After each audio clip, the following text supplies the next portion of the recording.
Hello dear friends. आज के class का मकसद, जैसा कि आपको दिख भी रहा होगा थंबनेल पर,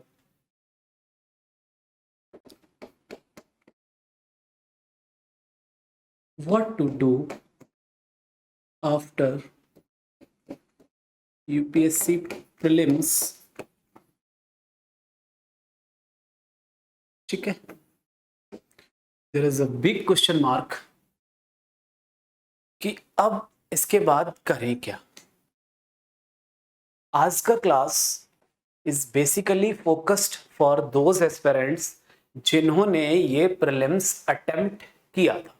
ठीक है, जो न्यू एस्पिरेंट्स हैं उनके लिए ऑलरेडी इस जो माइंडसेट मेकर सीरीज है इसकी प्लेलिस्ट में कई सारे लेक्चर्स ऑलरेडी पड़े हुए हैं, तो वो स्टार्टिंग से उनको देख सकते हैं कि कैसे स्टार्ट करना है, क्या करना है, मुझे पहले कोर पार्ट पढ़ना है या पहले करेंट पढ़ना है, नोट्स मेकिंग कैसे करनी है, ये सारे लेक्चर्स पहले मैं ले चुका हूँ।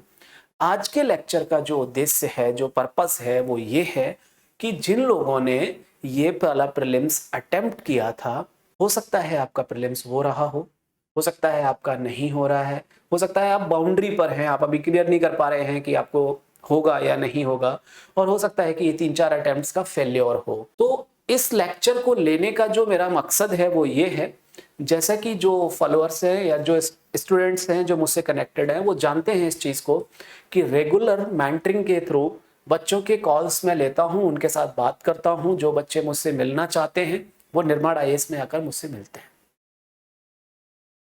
तो आपके मन में आ रहा होगा कि सर एग्जाम के जस्ट अगले दिन आपने क्लास क्यों नहीं ले लिया? क्योंकि इस माइंडसेट मेकर सीरीज का जो बेस है बच्चे, वो ये है कि टीचर को क्या लग रहा है इससे कोई फर्क नहीं पड़ता है। एक्चुअल ग्राउंड पे पोजीशन क्या है, मैं उस पर काम करने की कोशिश करता हूं। तो बहुत सारे एस्पिरेंट्स से पहले बात की, उनका फीडबैक लिया और देखा कि कौन कहां कहां पे हिट हो रहा है, और उसके बाद फिर अपने अनुभवों को मिलाकर मैंने सोचा कि अब मेरा जो काम है वो अब स्टार्ट होगा। सो दिस सैटरडे आज 8 बजे मैं वापस से आपके पास आया हूं इस टाइप का लेक्चर लेकर। तो आज हम क्या करेंगे, अभी मैं आपको कुछ जो मैं कॉल्स लेता हूं वो छोटी छोटी क्लिप्स आपको सुनाऊंगा, ताकि आपको ये लगे कि हाँ, आप अकेले नहीं हैं। अगर आप बहुत ऊंचाइयां छू रहे हैं तो भी आप अकेले नहीं हैं, और बहुत अगर आपका पेपर खराब हुआ है तो भी आप अकेले नहीं हैं। जस्ट मैं आपको अपने फोन से कुछ कॉल रिकॉर्डिंग्स देता हूं। बस सर मेरे को थोड़ा आगे का जरा गाइड कर दो। एक्चुअली ना, जैसे मैं फोर्थ अटेम्प्ट अपना देखे हैं और मुझे नहीं लग रहा सर क्लियर होगा। It was your second attempt? Fourth attempt sir, Fourth. Okay. So like further मेरा पर्सनल मन मतलब dwindle कर रहा है कि कंटिन्यू करूं ना करूं, बिकॉज अगर फोर्थ जो माइंड ये कहना है कि अगर 4 में प्रीलिम्स नहीं हो रहा तो like you have to make peak नहीं होगा, तो मेरा माइंड वहां एक तो dwindle कर रहा है। एक केस, एक स्टूडेंट है जिसने मान लो जिसका फोर्थ अटेम्प्ट था, he was very much serious, और उसका प्रीलिम्स अभी नहीं हो रहा है। तो उसको आगे कैसे करना है? आपने उसको खुद को सुना कि उसके दिमाग में चल रहा है कि अब उसको या फिर क्विट कर देना चाहिए यूपीएससी प्रिपरेशन, या आगे कंटिन्यू करना चाहिए। दूसरा केस मैं आपको देता हूँ। Good morning sir. Good morning Aditya. क्या डाउट्स है तुम्हारे, बोलो। सर डाउट्स तो वैसे यही है कि एवरी ईयर प्रिपरेशन तो रहती है, बट क्या क्वेश्चन के नेचर और पैटर्न चेंज होने के कारण ना सर एडजस्ट नहीं हो पाता मेरा। आपने प्रिपरेशन कब स्टार्ट किया था? सर अभी 1.5 ईयर्स हुए। ठीक है। उसके पहले भी मैंने एक अटेम्प्ट दिया था, बट ऐसे ही दिया था वो, but serious non serious, but serious नहीं था। कौन सा वाला अटेम्प्ट? 19 का सर। ठीक है। उसके बाद आपने ये 22 लिया है? जी सर। 19 के बाद अटेम्प्ट देने के बाद आपने ऐसा क्या मतलब फील किया जो आपने चेंज किया खुद में कि मुझे ये करना होगा यूपीएससी के लिए? सर मैंने ये फील किया कि खुद से मुझे नहीं हो पा रहा था, मतलब मैं डेप्थ तक नहीं पहुंच पा रहा था सब्जेक्ट के। अच्छा। फिर उसके बाद जो स्टैटिक पोर्शन है वो कंप्लीट करा, फिर करंट अफेयर्स कंप्लीट करा, और उसके जो डेली मॉक टेस्ट होते हैं ना, मतलब वीकली मॉक टेस्ट होते हैं संडे को, उसमें भी करीब सर अप्रोक्सीमेटली। जी सर। तो पहली चीज ये है, अगेन ऐसे बहुत सारे कॉल्स हैं, जैसे ये एक स्टूडेंट है मेरी, हाँ बच्चे, शी इज फ्रॉम कर्नाटका। तो good morning. Sir, my name is Mumsuri, sir. I had talked to you once before prelims. Sir, I gave a prelims this time, but I don't think I will clear it, sir. I did not perform well. So I wanted to prepare properly for the next attempt, so I wanted you. So something like that. There are n number of calls are there.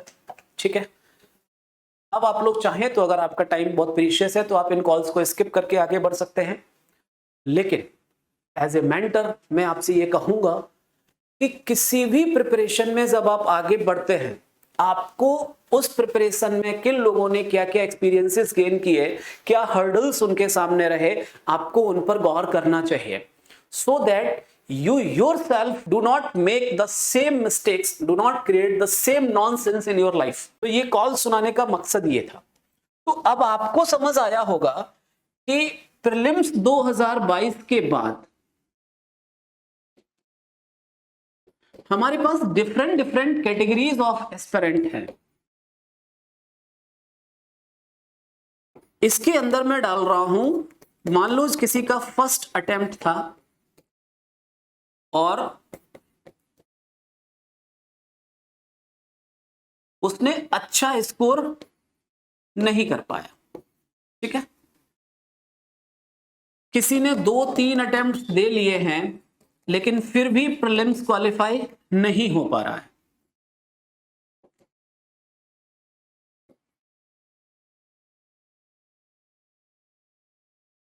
ठीक है, कुछ लोग ऐसे हैं जो prelims qualifying जो एक probable cut off बोल रहे हैं लोग कि 88 से 95 के बीच में एज अ जनरल कैटेगरी, या फिर रिजर्व्ड में मैं कहूं 85 ऑन एन एवरेज और 82 ऑन एन एवरेज।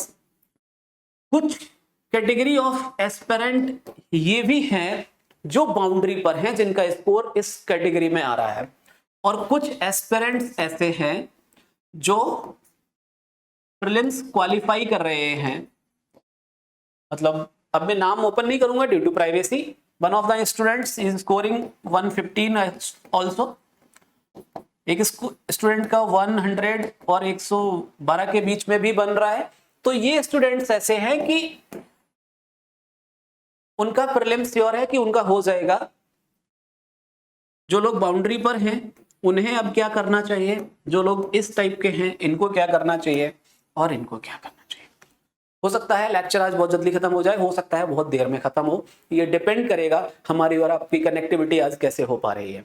हाँ, वन थिंग आई कैन से कि डिस्क्रिप्शन में या कमेंट बॉक्स में भी आपको टाइमिंग्स दे दिया जाएगा कि 5 मिनट 5 सेकंड पर ये वाला कैटेगरी डिस्कस किया है, 10 मिनट 2 सेकंड पर ये वाला कैटेगरी डिस्कस है, एंड सो ऑन। तो आप जिस कैटेगरी में फॉल करते हैं उस वाले पॉइंट पर क्लिक करके आप अपना वाला कैटेगरी देख लीजिए। अगर आपको इंटरेस्ट नहीं है, नहीं तो आप सारे भी देख सकते हैं। It's all up to you. एक एक करके मैं डिस्कस करूंगा। पहले वाले कैटेगरी में जिनका फर्स्ट अटेम्प्ट था और वो प्रीलिम्स क्लियर नहीं कर पा रहे हैं, मैंने अभी आपको कॉल रिकॉर्डिंग भी सुनाया था। हो क्या रहा है, एक तो वो मेंटल एक्सरसाइज का लैक हो सकता है उनके अंदर। What I call as mental exercise, बच्चे, ये यूपीएससी का जो एग्जाम है ना, आप इसके पैटर्न को कैच नहीं कर सकते। ये आपको शॉक देगा एग्जाम हॉल में। जो बच्चे मुझसे कॉल पे या जो मुझसे बात हुई है, उनको मैं बार बार ये बोलता हूं, be ready for the shock. Even अगर आपको याद हो, प्रीलिम से पहले जो मैंने आपके लिए मैसेज यूट्यूब पर डाला था 10 मिनट का, उसमें भी मैंने आपसे यही बोला था कि आपको मेंटली प्रिपेयर रहना होगा कि यूपीएससी आपको शॉक देने जा रहा है। अब कुछ लोग, खासकर जो फर्स्ट पहला अटेम्प्ट जिनका रहता है, उनको लगता है कि ठीक है, I have sufficient knowledge, I have sufficiently studied, तो मेरा प्रीलिम्स होना चाहिए। जैसे एक स्टूडेंट उस दिन मुझे आए थे, ही इज डॉक्टर इन सफदरजंग, तो उन्होंने दिसंबर में क्विट किया अपना जॉब और यूपीएससी के लिए स्टार्ट किया। ठीक है, 15 से 16 घंटे उन्होंने मेहनत की, क्योंकि मैच्योर्ड है, डॉक्टर थे, तो उन्होंने मेहनत की। प्रीलिम्स में भी वो गए तो GS1 में उनका स्कोर 94 अप्रॉक्स बन रहा है, लेकिन वही GS2 में मतलब सी सेट में 52, मतलब he is not able to qualify the C set part. बात समझ में आई कि ऑल दो दिसंबर ऑनवर्ड्स उन्होंने बहुत ज्यादा मेहनत की, लेकिन यूपीएससी जो है ना बच्चे, ये 10 घंटे अगर आपको पढ़ना है और आप एक ही दिन में 10 घंटे पढ़ लीजिए, या एक एक घंटे 10 दिन पढ़िए, ये दो मॉडल्स होते हैं। जब आप अपने ग्रेजुएशन करते हैं या जो भी डिग्री आप कर रहे हैं, वहां का जो एकेडमिक्स का मोड होता है कि आप एग्जाम से पहले अगर 10-15 दिन बहुत मेहनत करते हैं तो you are able to pass that exam, क्योंकि आपको वो फिक्स्ड डायमेंशंस होती हैं जिन पर काम करना होता है। लेकिन UPSC is like an exam जहां आपको through out the year, through out the preparation mental exercise करती रहने पड़ता है। जैसे उनका अगर सी सेट में ब्लंडर हुआ तो मे भी उनके दिमाग में ये रहा हो कि यार ये तो अपना ठीक है, ये तो क्वालिफाई कर लेंगे, लास्ट में थोड़ा बहुत दिन देख लिया जाएगा और उसके बाद। लेकिन जैसे ही एग्जाम हॉल में वो पहुंचे, जीएस 1 में, क्योंकि हर किसी का मतलब वहां पे डिस्टरबेंस हुआ था, जीएस 2 में इसी बर्डन को उन्होंने कैरी किया और जीएस 2 में फॉल आउट, उनका ब्रेक डाउन हो गया। तो ये तो जस्ट एक एग्जाम्पल है, ऐसे कई सारे एग्जाम्पल्स मैं आपको दे सकता हूं कि जिनका ब्रेक डाउन हुआ।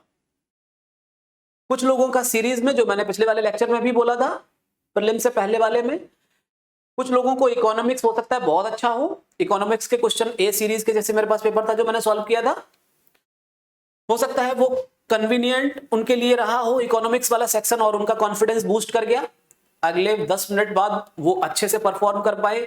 और जिनका इकोनॉमिक्स ठीक नहीं था उनका कॉन्फिडेंस लो हुआ, क्योंकि हिस्ट्री के क्वेश्चंस वाकई में ब्लंडर्स थे। तो फर्स्ट अटेम्प्ट का जो फेल्योर है, इससे आपको क्या सीखना है, मैं यहां पर आपसे बात करना चाहूंगा।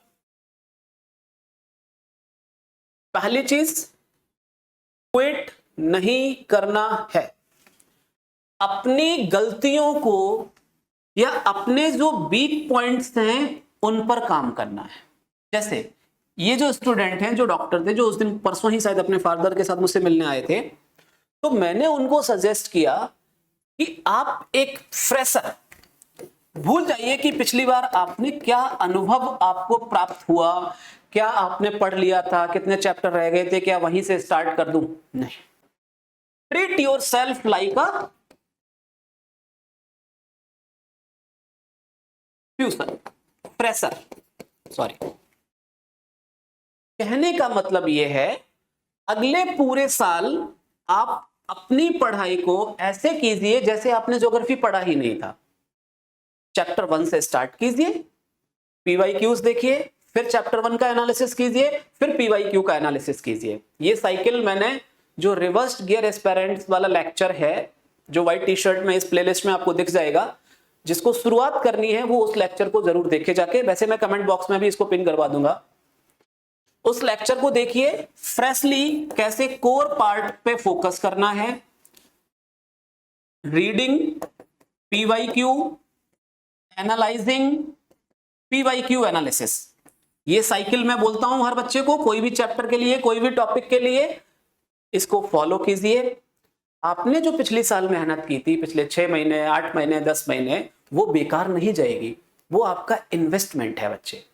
जब आप इन चैप्टर्स पे काम कर रहे होंगे फ्रेशली, तो होगा क्या, हो सकता है पिछली बार आपका जो माइंडसेट था उसमें आपको लगा कि नहीं यार, ये ओशनोग्राफी पे क्वेश्चन नहीं पूछता है, ये मैं इसको थोड़ा इग्नोर कर सकता हूं। प्रैक्टिकली समझना, अगर आपने इस बार भी इसको इग्नोर कर दिया तो फिर से वही काम, आपका वीकनेस तो बना ही रहा। तो इसलिए मैं कह रहा हूं, start working like a fresher. जो आपको याद होगा उस पर ज्यादा टाइम देना नहीं पड़ेगा, और जो आपने छोड़ा होगा उस पर आप फ्रेशली काम करते जाइए। So give your maximum time to core parts study, जो सिलेबस है, जिसको मैं हमेशा बोलता हूं।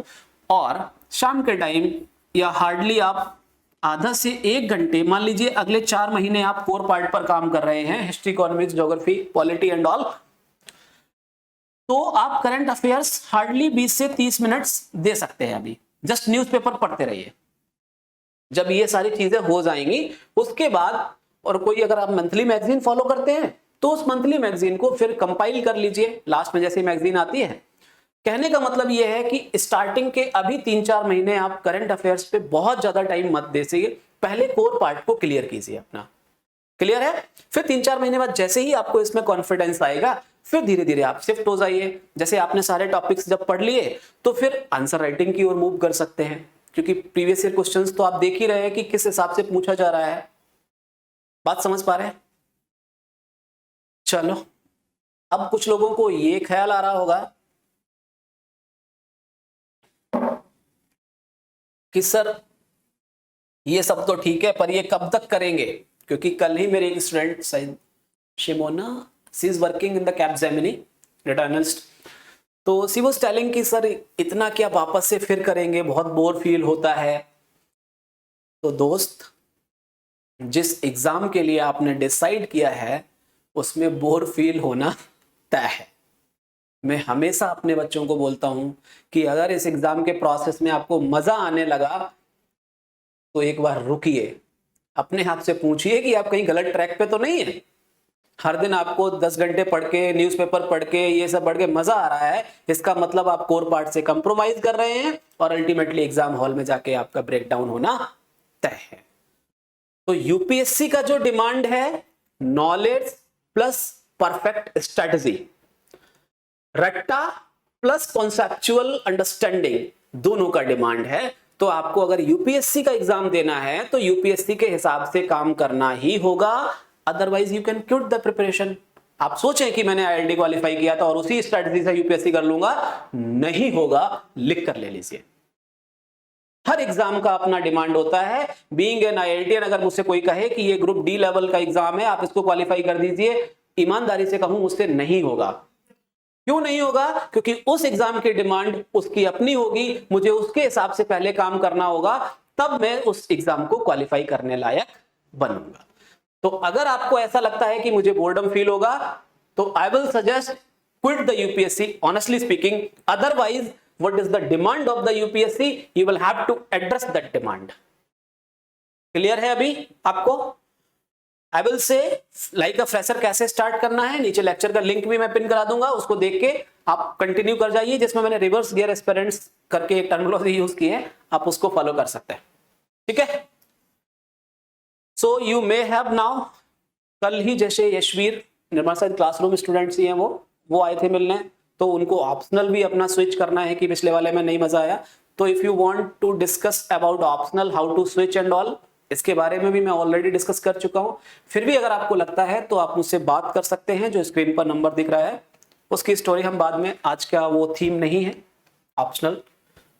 चलिए, सो इज दैट क्लियर? जो फर्स्ट अटेम्प्ट वाले लोग थे, अब मैं जाता हूं सेकंड अटेम्प्ट ऑनवर्ड्स। सेकंड तक तो ठीक है, अगर किसी के 2 अटेम्प्ट का फेल्योर लग रहा है तो मैं कहूंगा कुछ लोग जॉब में हो सकते हैं, और हो सकता है कि उन्होंने सोचा था मैं केवल 2 अटेम्प्ट ही लूंगा, तो अगेन ये आपका अपना डिसीजन है। लेकिन बीइंग अ सीनियर, मैं सिर्फ इतना बोलूंगा, अगर आपको लगे इस यूपीएससी में मेरे से बस ये गलती हो गई, अगर ये और सुधर जाए तो मैं इसको पूरा कर लूंगा, तो मैं आपसे ये कहूंगा दोस्त कि इस टाइप का अगर आपको फीलिंग आ रही है तो आप अपने आप को एक और चांस दें।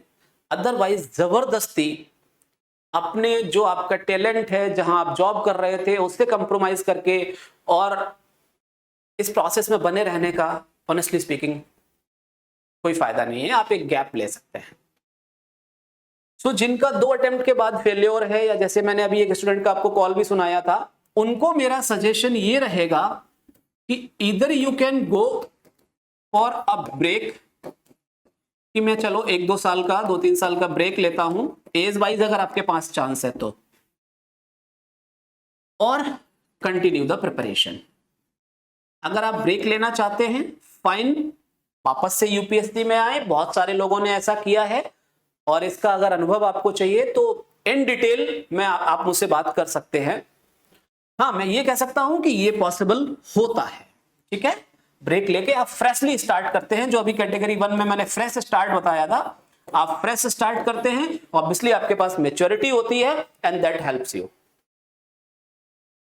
2-3 फेल्योर के बाद भी अगर कोई कंटिन्यू करना चाहते हैं तो यहां पर मैं आपको एक, सपोज दैट मेरा 2 प्रीलिम्स फेल हो गया, ठीक है, या मान लो मेरे 5 प्रीलिम्स फेल हो गए, मैं आपको कह रहा हूं आप बस गूगल बाबा का थोड़ा सा सहारा लीजिए, ठीक है, क्वेश्चन लिखिए उस पर, how to continue UPSC preparation after 5 prelims failures. हंसिएगा नहीं, प्रैक्टिकली बोल रहा हूं।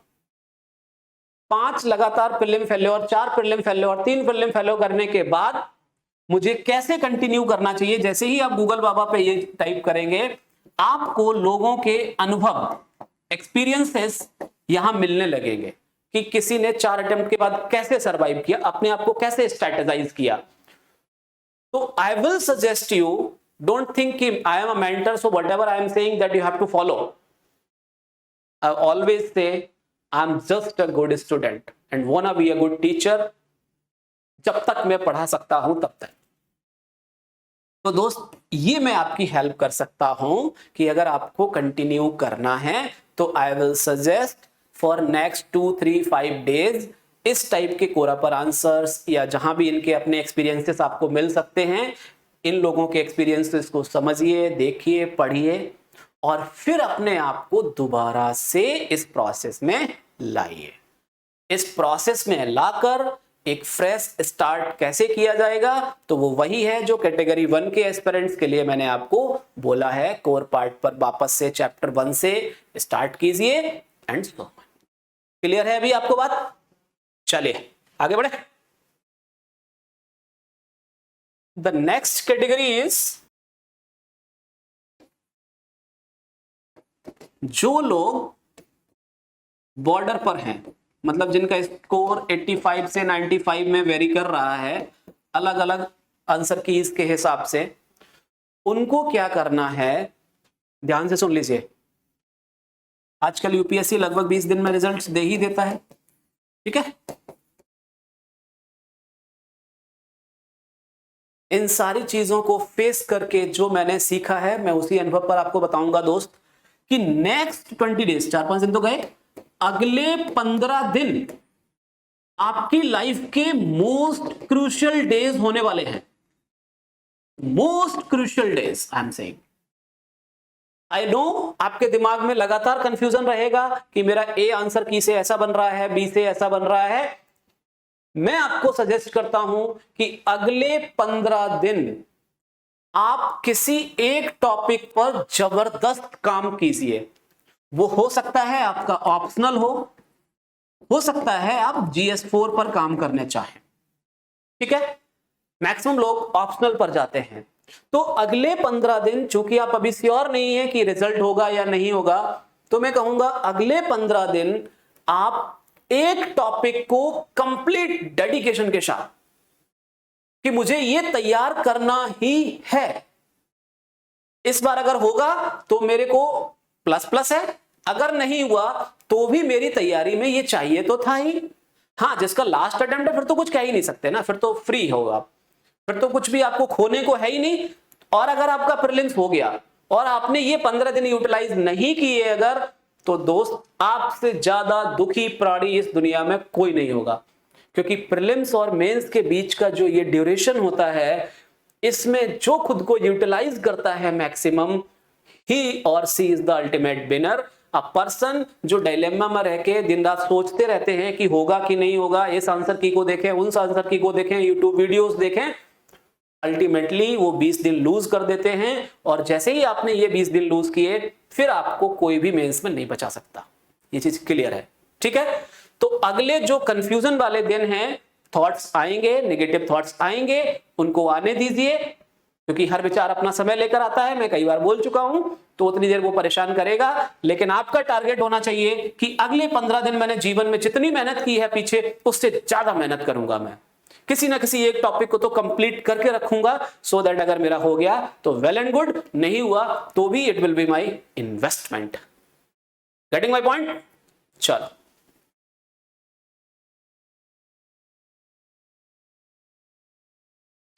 Now I am coming on the next category of aspirants जिनका स्कोर वेल है और those students who are going to qualify this prelims, उनको करना क्या है, इस माइंडसेट मेकर सीरीज के आप YouTube पर अगर देखेंगे तो निर्माण IAS के YouTube चैनल पर माइंडसेट मेकर्स, ठीक है, इसका प्लेलिस्ट में जाएंगे अगर आप तो आपको कई सारे लेक्चर्स दिख जाएंगे। इसमें नोट्स मेकिंग लेक्चर है, ठीक है ना, 3-4 लेक्चर्स हैं। नोट्स मेकिंग मैंने GS4 का बताया है, GS3 के बारे में भी बात की है, ज्योग्राफी का अलग से बात किया है कि मेंस के लिए मुझे नोट्स कैसे तैयार करने हैं, क्योंकि देखिए अभी तक जो प्रीलिम्स था ना, आपको सारी चीजें एक ही दिन में रिवाइज करनी होती हैं, पुट करनी होती हैं। Mains is all over a different game, जहां आपको 3 दिन में एसए और जीएस पेपर्स लिखने होते हैं। 3 घंटे में 20 आंसर्स जब लिखते हैं तो वहां लिखने और सोचने का टाइम अलग अलग नहीं होता है दोस्त। जो लोग मेंस लिखते हैं उनको पता होगा कि वहां भाई आपको कुछ सोचने का टाइम नहीं है। अगर आपका पेन गिरा तो थोड़ा बहुत आपका आंसर जो है ना वो कहीं ना कहीं डेविएट करेगा, बहुत पिन पॉइंट टाइम रहता है। तो आपको मेरी ये सजेशन है कि अगले 15 दिन सिनेरियो आपका ये रहेगा, what I followed as your senior. देखिएगा ध्यान से, छोटे टॉपिक्स हैं कुछ, like internal security, international relations, social issues, disaster management. जो छोटे टॉपिक्स हैं इनके आप 3 से 4 पेजेस में इनको समराइज कर लीजिए, ठीक है। इससे आपके दिमाग पर बहुत सारा बर्डन रिमूव हो जाएगा। This is the tactics for this mains, okay. इसके बाद आप बुलेट पॉइंट्स कैसे, किस लिए, इजी टू रिवाइज, ठीक है, जो कि मैंने आपको पिछले लेक्चर सजेस्ट किए ही हैं। अगर आपको डिटेल्स चाहिए कि इकोनॉमी में कैसे करना है, ज्योग्राफी में कैसे करना है, तो प्लेलिस्ट में जाके आप वो वाला लेक्चर देख लीजिए। Again I am not going to detail all those things. What I can say max is you have to summarize your whatever the work you have done, then only you will be able to recall the facts and figures, recall the points to write a good answer, ठीक है। The very important point what I will say is test series, ठीक है। Don't miss this part. Many of the aspirants they think कि यार नहीं मैं कर लूंगा, मेरे को अभी बहुत पढ़ना है, रिवाइज करना है और मैं सब कुछ अच्छा कर लूंगा तब टेस्ट लिखूंगा। Don't do this blunder. After 15 days just start writing your test. What I used to do is prelims और मेंस के बीच में लेट्स से मैंने कोई टेस्ट सीरीज लिया, मैंने उसमें से 12 फुल लेंथ टेस्ट ले लिए, ठीक है, जीएस के, और मैंने 3 या 4 एसए के टेस्ट सेट ले लिए। अब मैं क्या करता था, 15 डेज के बाद जब मैंने रिवाइज कर लिया चीजों को, गया आज एसए लिखा, कल GS1 और 2 लिखा, अगले दिन GS3 और GS4 लिखा, ठीक है। फिर अगले 15 डेज के बाद इसी प्रोसेस को रिपीट किया, फिर नेक्स्ट 15 पे इसी प्रोसेस को रिपीट किया। इससे क्या होता था कि मैं खुद को एग्जाम हॉल के लिए प्रिपेयर करता हूं between prelims and mains, and this is the most important exercise. अगर आप इन सब चीजों के लिए तैयार नहीं रहते हैं तो आप एग्जाम हॉल के बाहर मेंस में भी अगर बच्चों से बात करेंगे तो बोलेगा 3 छूट गए, 2 छूट गए। 21 वाले मेंस को भी आप ले लीजिए, बहुत सारे एस्पिरेंट्स ऐसे रहेंगे कि यार बहुत लेंथी, बहुत डिफरेंट काइंड ऑफ क्वेश्चंस पूछे गए थे। अगेन आई विल से basics of the syllabus will never be changed. You should focus कि जो सब सही कर रहे हैं वो मैं भी सही करूंगा, और थोड़ा सा ऊपर, थोड़ा सा बस इसी में सिलेक्शन है या फिर बाहर हैं आप तूफानी करने की कोशिश करेंगे, आप बाहर हो जाएंगे। ध्यान रखिए इस चीज को, ठीक है। सो get ready for the exam hall. जैसे मैं प्रीलिम्स के लिए बात कर रहा था, शॉक के लिए, वैसा ही आपको यहां पर भी खुद को करना चाहिए। तो टेस्ट सीरीज को आप ऐसे यूटिलाइज कीजिए। टेस्ट सीरीज के जो इवैल्यूएशंस हैं खुद उनको देखिए कि अब वाकई में इवैल्यूएट सही हुआ है या नहीं, या मुझे खुद पे क्या कमी नजर आ रही है, उसके हिसाब से खुद को चेंज करने की कोशिश कीजिए। जरूरी नहीं है कि टेस्ट सीरीज में कई बार ऑनेस्टली स्पीकिंग जो इवेल्युएटर्स हैं, सॉरी मैं मतलब ज्यादा रिवील तो नहीं कर सकता, लेकिन हाँ कई बार वो उस लेवल के नहीं होते हैं कि बहुत डेप्थ तो उनके अंदर, तो वो जो जनरल कमेंट्स जो उनके आंसर शीट में लिखा है वही आपको दे देते हैं और आपसे एक्सपेक्ट करते हैं कि आप ऐसा ही करें खुद में। आई विल से जब भी मैंने टेस्ट सीरीज लिखा, इवेल्युएशन जो हुआ उसमें मैंने जो प्लस पॉइंट्स थे मैंने लिया, लेकिन बहुत ज्यादा डेविएट नहीं हुआ कि मैं अपनी स्ट्रेटजी ही कंप्लीटली चेंज कर दूं। लाइक GS4 एंड एसए मेरा अपना नेचुरल स्ट्रेटजी है, आप पिछले वाले लेक्चर्स को देख सकते हैं जिसमें मैंने बात भी किया है, उसी के साथ मैं कैरी ऑन किया। हालांकि टेस्ट सीरीज में कई बार मुझे अच्छे मार्क्स भी मिले और ऐसे में नेगेटिव कमेंट्स भी मिले कि नहीं आपको ये इंडेक्स रिपोर्ट्स लिखनी चाहिए, लेकिन मैं नेचुरल एसेज लिखता हूं। ऐसे की मेरी अपनी स्ट्रैटेजीज हैं, आप चाहें तो you can go on the Quora, find Upendra Singh, वहां पर डिटेल्ड आपको निर्माण IAS के स्पेस में भी डिटेल्ड आंसर्स मिल जाएंगे, तो आप स्ट्रैटेजी के पार्ट पर वहां पर देख सकते हैं कि मैंने एसए और GS4 को नेचुरल रखा एंड फॉर्चुनेटली और unfortunately what ever you can say I got good marks also. तो जिनका प्रीलिम्स क्लियर हो रहा है, आई विल से डोंट बी ओवर कॉन्फिडेंट, सीधा निगाह टिका दीजिए मेंस के ऊपर और अपने आप का इवैल्यूएशन बहुत जरूरी है, रिवीजन कंसाइज्ड फॉर्म में नोट्स बहुत जरूरी हैं। ये दोनों चीजें अगर आपकी होंगी तो एट द एग्जाम हॉल आपका जो परफॉर्मेंस है obviously that will be on the positive note. Again I will से इस दरमियान ऑप्शनल में आप चाहे कितने अच्छे रहें, लेकिन आपका 50 से 60% टाइम प्रीलिम्स और मेंस के बीच में जो है your optional demands actually, because there you have to get an edge, तो प्रिपेयर और plan your strategy like this कि मेरे को ऑप्शनल पे भी लगातार फोकस करना है। That clear? सो आज के लेक्चर में कुछ बातें मैंने की।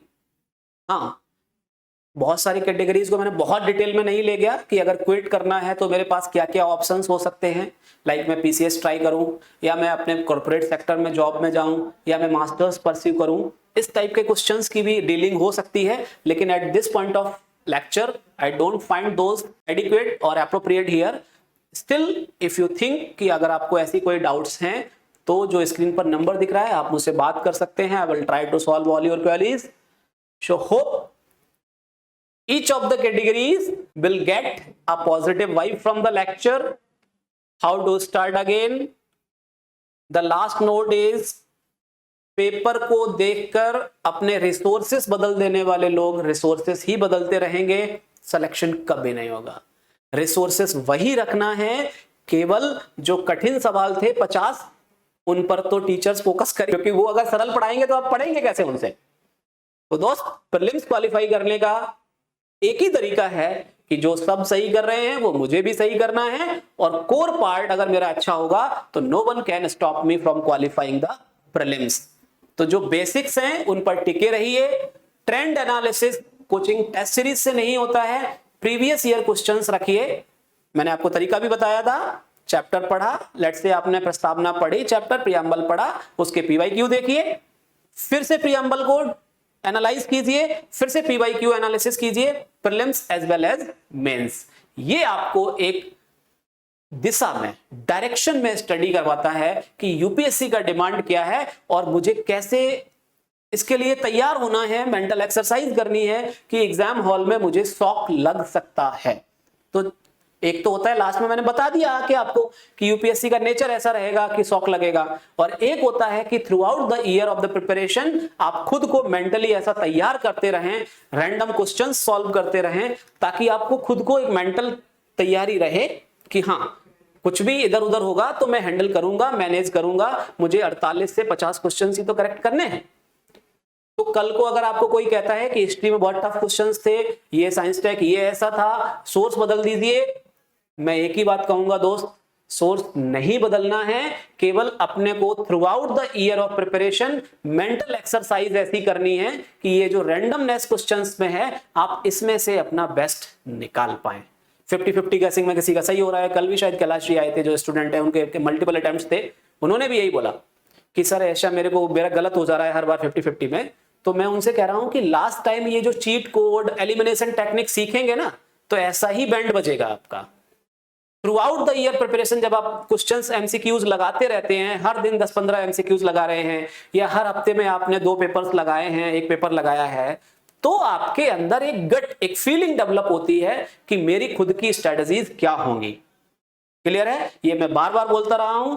अगेन आई विल से, don't change your resources, just अपनी स्ट्रैटेजी को एनालाइज कीजिए, कहां लूप होल है, लाइक ए फ्रेशर स्टार्ट कीजिए। I hope you will get good results in the next attempt. और आगे अब इसमें क्या होगा माइंडसेट मेकर सीरीज में, ये अगले हफ्ते में आपको अपडेट कर दिया जाएगा। होपफुली अब मेंस की ओर हम लोग आगे बढ़ेंगे, और कैसे माइंडसेट मेकिंग, लाइक कैसे मैं एक कॉम्प्रिहेंसिव स्टडी के साथ आगे बढ़ सकता हूं, टॉपिक्स पे माइंडसेट मेकिंग की जाएगी। ये पूरी साल एक प्रोग्राम चलने वाला है, तो आगे का प्लान आपको बताया जाएगा वेरी सून। सो टीम निर्माण IAS is always ready for help you guys. So good luck.